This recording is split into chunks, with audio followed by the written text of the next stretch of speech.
Vamos a hacer lectura del libro Helpful Truth, Verdades Útiles, del capítulo 8. El título del capítulo es El diablo me obligó a hacerlo. Realidad equilibrada en la guerra espiritual. Saque a relucir el tema de la guerra espiritual y lo más probable es que se expresen opiniones diferentes y fuertes si solo hay dos o más creyentes presentes. El principal punto de acuerdo es que la guerra espiritual es parte de la vida del cristiano, como lo señala el apóstol Pablo en Efesios capítulo 6, versículos 10 al 18. La pregunta clave son cómo se libra la guerra espiritual y, en segundo lugar, cómo se aborda en este capítulo. ¿Se relaciona con la consejería y la guerra espiritual? Tomando primero la segunda pregunta, la consejería y la guerra espiritual están integralmente conectadas entre sí. Una crítica legítima de gran parte de la práctica de la guerra espiritual hoy en día es que se realiza como una actividad espiritual única, separada de los asuntos cotidianos de santificación y consejería cuando sea necesario. Los escritores puritanos no crearon una actividad ministerial distinta llamada guerra espiritual. Fue tratada como parte del diario vivir, del diario proceso de crecimiento espiritual del creyente. La primera pregunta se encuentra un poco fuera del alcance de este capítulo, pero para un excelente tratamiento de los diferentes enfoques, con una solución bíblica ofrecida, véase Encuentro de Poderes, con el autor es David Paulison. En el libro, Paulison defiende el enfoque clásico basado en gran medida en la práctica de los puritanos. Entre los extremos de los excesos del enfoque de liberación y la negación de la actividad de Satanás, ya sea directamente o por la forma en que se vive la vida, se encuentra un enfoque más equilibrado sobre cómo librar la guerra espiritual como parte de nuestro proceso de crecimiento espiritual. Para este enfoque podemos recurrir a Thomas Brooks, quien, al igual que sus compañeros puritanos, entendió claramente la actividad de nuestro enemigo, Satanás, como se demuestra en el título que eligió para su libro, y cuando señala que Satanás tiene una gran mano y golpe en la mayoría de los casos, en la mayoría de los pecados, pero también entiende prácticamente que la batalla se libra en el ámbito de nuestra humanidad pecaminosa. El, la guerra que realmente necesitamos librar involucra e implica a nuestra humanidad en lugar de pasarla por alto por un reino demoníaco súper espiritual. El mismo Brooks notará que, aunque Satanás claramente tiene sus artificios que usa para atraer a la gente al pecado, debemos tener cuidado de no culparlo por lo que proviene de nuestros propios corazones pecaminosos. Va tan lejos como para afirmar que si Dios fuera a encadenar a Satanás para que no pudiera tentarnos, la gente seguiría pecando debido a su propia naturaleza pecaminosa. Satanás solo tiene un truco de persuasión, no un poder coercitivo. Él puede tentarnos, pero sin nosotros no puede adquirirnos, puede seducirnos, pero sin nosotros no puede hacernos daño. Brooks es muy respetado entre los escritores puritanos. Si a los lectores de la literatura puritana se le encomendara la tarea de enumerar 30 de los poderosos entre los predicadores puritanos, el nombre de Thomas Brooks ciertamente aparecería entre ellos, aunque pocos se inclinarían a incluirlo entre los primeros tres. No se sabe mucho sobre su vida debido a la falta de fuentes biográficas escritas. Nació en 1608, se graduó en Emmanuel College, Cambridge, en 1625. Allí se habría reunido con otros puritanos notables como Thomas Hooker, John Milton y John Cotton. Se convirtió en pastor y estuvo predicando después de su graduación, pero no sabemos dónde. Al final de la guerra civil era pastor en Thomas Apostle, Londres.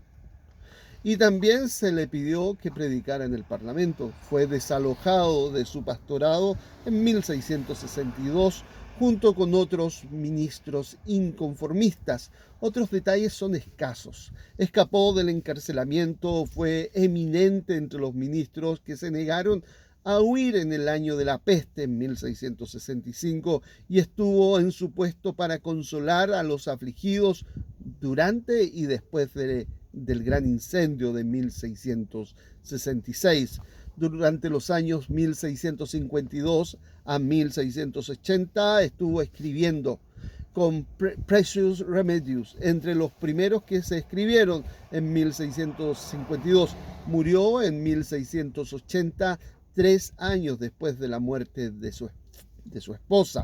El enfoque de Brooks sobre el tema es intrigante, ya que presenta, comillas, dispositivos que Satanás usa para tratar de lograr varios propósitos diferentes, y luego ofrece, comillas, remedios basados en la Biblia que el creyente debe tratar de usar para disuadir el efecto de esos dispositivos. Su uso de la palabra astucias se deriva de la palabra traducida como ardides o tramas en Efesios capítulo 6, verso 11, que significa tales lazos que se ponen detrás de uno, tales traiciones que caen sobre la espalda de uno sin saberlo. La palabra significa una emboscada o estratagema de guerra por el cual el enemigo ataca a un hombre desprevenido. En todo momento enfatiza el poder del Espíritu obrando en la vida del creyente, del Espíritu Santo, y la obediencia del creyente a los numerosos remedios como medios para una guerra espiritual eficaz contra el enemigo. Si bien animo a los lectores de este capítulo a leer el libro completo, debo admitir que el método de escritura de Brooks hace que la tabla de contenido sea un resumen conciso y casi una versión condensada de todo el libro. Comienza desafiando a sus lectores a la importancia de este tema. Cristo, la Escritura, vuestros corazones y las artimañas de Satanás son las 4 cosas principales que deben ser primero y más estudiadas y escudriñadas. Si alguien desecha el estudio de estos, no puede estar seguro aquí ni feliz en el más allá, dice Brooks. Tenga en cuenta el fundamento que pone. Debemos entender lo que las Escrituras nos enseña y lo que Cristo ha hecho por nosotros. Entonces debemos comprender no solo las formas en que Satanás intenta frustrar a los creyentes, sino que también debemos comprender los motivos y deseos de nuestros propios corazones pecaminosos. Sin estas 4 tareas de comprensión, nos quedaremos cortos y correremos el peligro de los excesos que se ven en algunos enfoques modernos de la guerra espiritual. Continuando, Brooks nota que, comillas, Satanás ama navegar con el viento y acomodar las tentaciones de los hombres a sus condiciones e inclinaciones. Si gozan de prosperidad, los tentará a negar a Dios, Proverbios 39. Si está en adversidad, lo tentará a desconfiar de Dios. Satanás nos estudia antes de tratar de tentarnos y adapta sus esfuerzos en esas áreas particulares de debilidad y pecado con las que podemos estar luchando. Es por eso que sería correcto afirmar que la consejería siempre implica una guerra espiritual. Por definición, la mayoría de los escenarios de consejería involucra a una persona que lucha con la debilidad, el pecado y las pruebas que los hacen más vulnerables al fracaso. Según el entendimiento de Brooks, Satanás sería muy consciente de la naturaleza específica de la lucha y adaptaría sus tentaciones y esfuerzos a esos detalles. Reconocer esto es un factor clave en la consejería efectiva para ayudar a las personas a estar alerta, para buscar la fuerza de Dios en aquellas áreas en las que está luchando, para ayudar a prevenir la tentación de manera exitosa desde el mundo demoníaco. Un título: Los dispositivos de Satanás para atraer el alma al pecado. Entonces, ¿qué artimañas utiliza Satanás para tratar de atraer a los creyentes al pecado?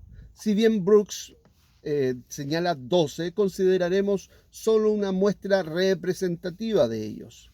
Presentar el cebo y esconder el anzuelo presenta la copa de oro y esconde el veneno. Presenta la dulzura, el placer y el beneficio que puede fluir sobre el alma cediendo al pecado y escondiendo del alma la ira, la miseria, que ciertamente seguirán a la comisión del pecado.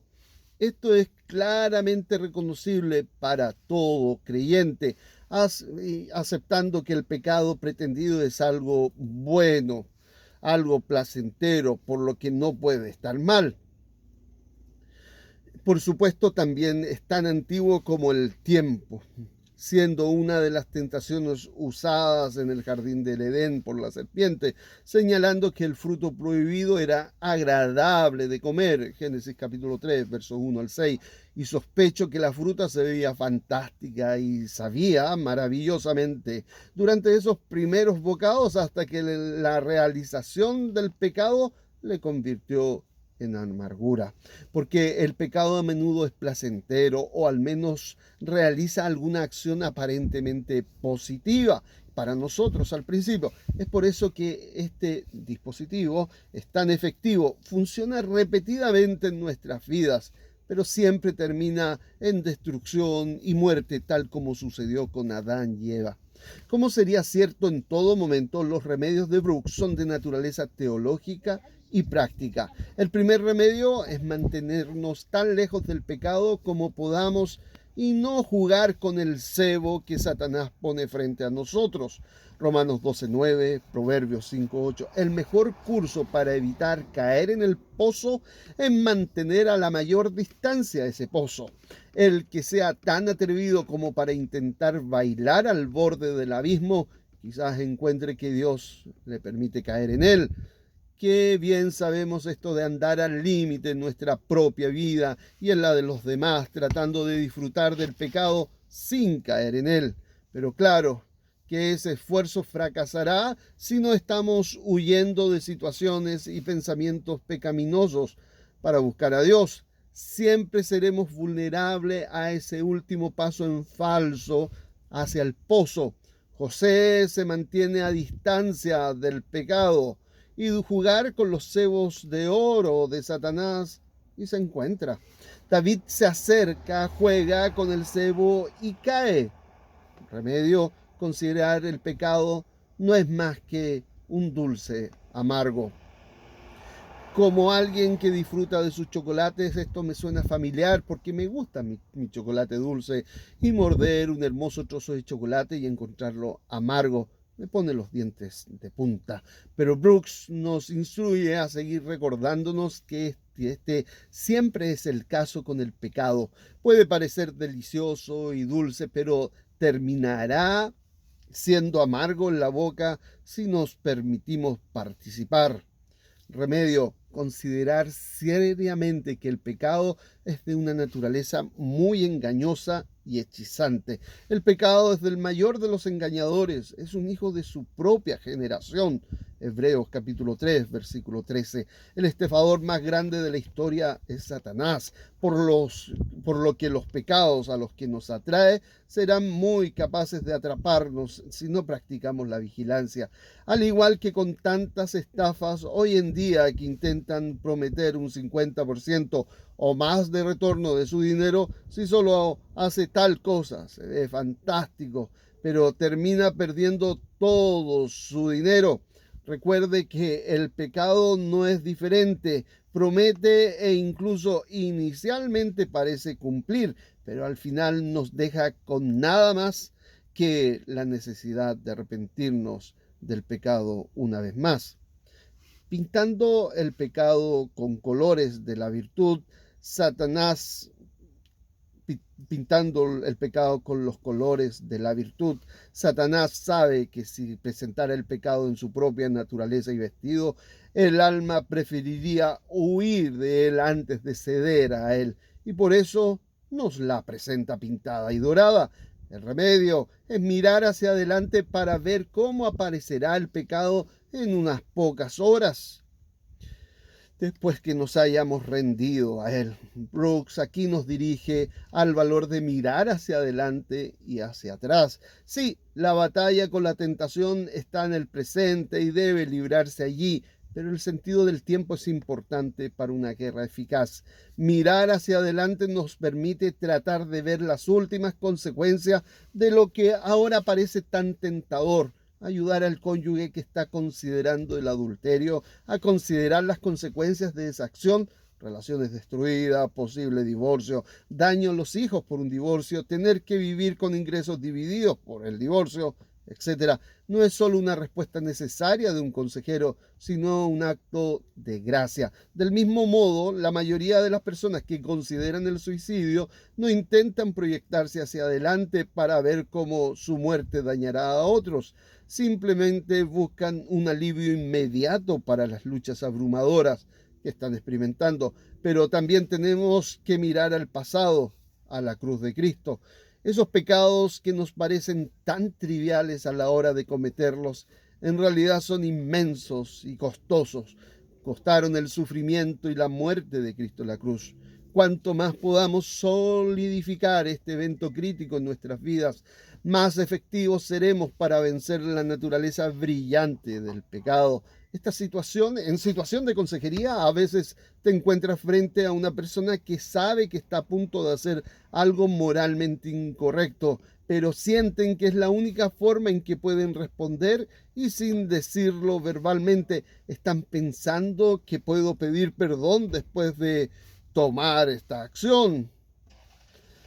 Si hay verdad en su pensamiento, el pecado de rebeldía todavía es perdonable. Están revelando una falta de reflexión sobre el horrible sufrimiento de Cristo en la cruz.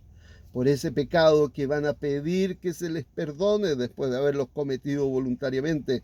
Recordarles que este hecho no es un esfuerzo por inducir la culpa, sino más bien para enfatizar la necesidad de confiar en Dios cuando todas nuestras respuestas parecen inútiles, y de seguir sirviéndole por su gracia pasada, presente y futura en nuestras vidas. Atenuación y disminución del pecado. Ay, dice Satanás, no es más que un poco de soberbia, un poco de mundanalidad, un poco de inmundicia, un poco de borrachera. ¿Cuál es el gran problema? Son solo cositas. No es como si fuera a robar o a matar a alguien. En realidad he escuchado esto con demasiada frecuencia en entornos de consejería matrimonial, y también me lo dije a mí mismo en más de alguna oportunidad. Sé que debería hacerlo mejor, pero no es como si anduviera con ella o saliera a beber o jugar como lo hacen otros maridos. Bueno, por lo general esta declaración es verdadera y está de acuerdo con el cónyuge, pero pierdes el punto. Se convierte en nuestro intento de trivializar el pecado en el que estamos involucrados, señalando otros pecados obviamente más graves que otros. Esto es exactamente el punto del esfuerzo de Satanás. Claro que es pecado, pero es tan pequeño que realmente no importa, así que ríndete. ¿Cuál es el remedio? Bueno, el remedio, primero, considere solamente que aquellos pecados que somos propensos a considerar pequeños han traído sobre los hombres la mayor ira de Dios. Como comer una manzana, bueno, comer una fruta, recoger unos cuantos tallos en el día de reposo y tocar el arpa. Dios no solo ha respondido a los grandes pecados a lo largo de la historia. Todo pecado tiene consecuencias y conlleva un precio mortal. Romanos 6:23, Gálatas capítulo 6, versículos 7 al 9. Remedio. ¿Cuál es el remedio? Considerar seriamente que ceder a un pecado menor da paso a cometer uno mayor. El pecado es de una naturaleza invasora, se desliza sobre el alma por grados, paso a paso, que lleva el alma al mismo punto del pecado. Si bien no siempre es cierto que el pecado progresa en su intensidad, claramente es una verdad general. Los alcohólicos no comienzan bebiendo diariamente con la destrucción apareciendo a lo largo de toda su vida. progresan hasta ese punto. La mayoría de los adulterios no comienzan con un salto repentino a la cama con alguien que no es su cónyuge. Por lo general comienza con coqueteos, reuniones secretas y avanza por el camino hacia más pecado.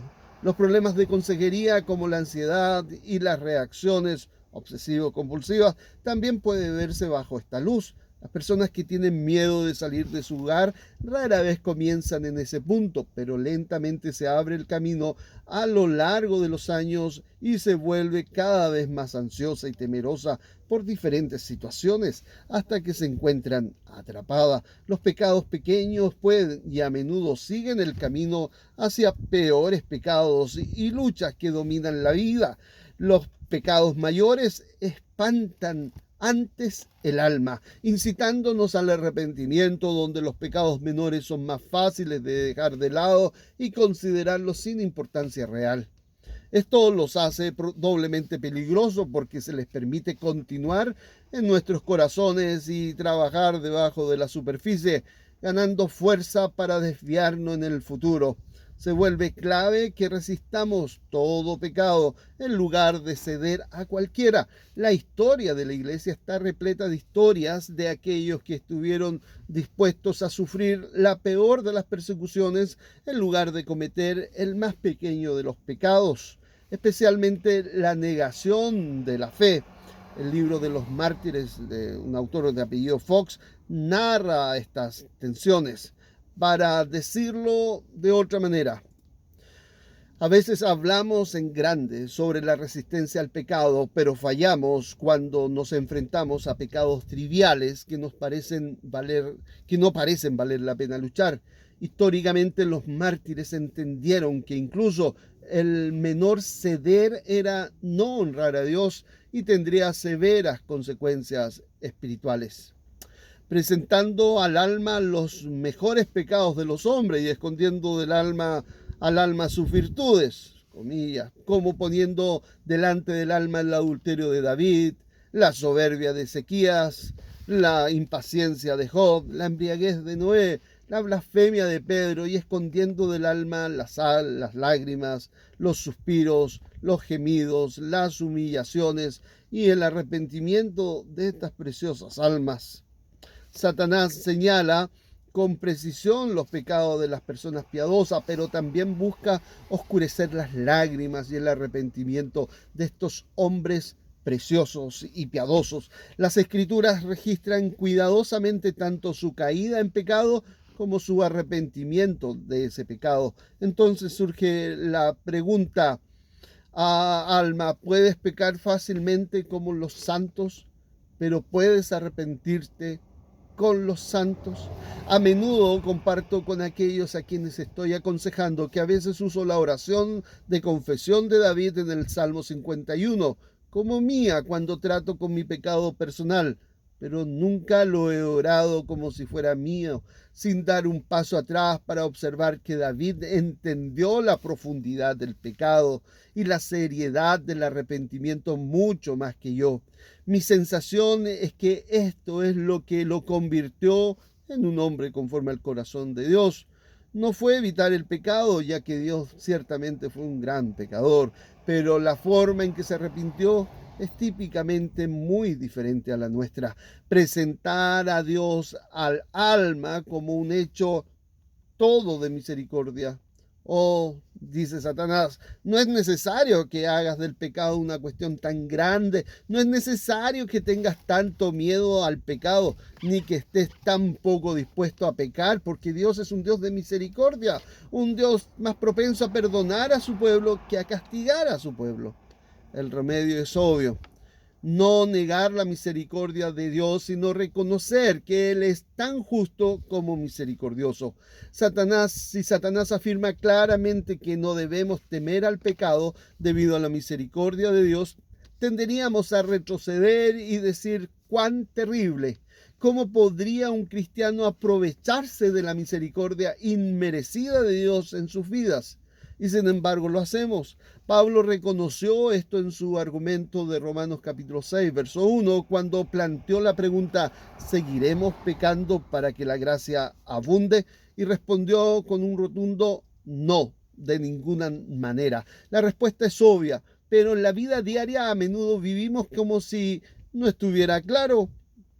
Dios en su gran misericordia. Dios, pensé que no estaba grabando. Dios en su gran misericordia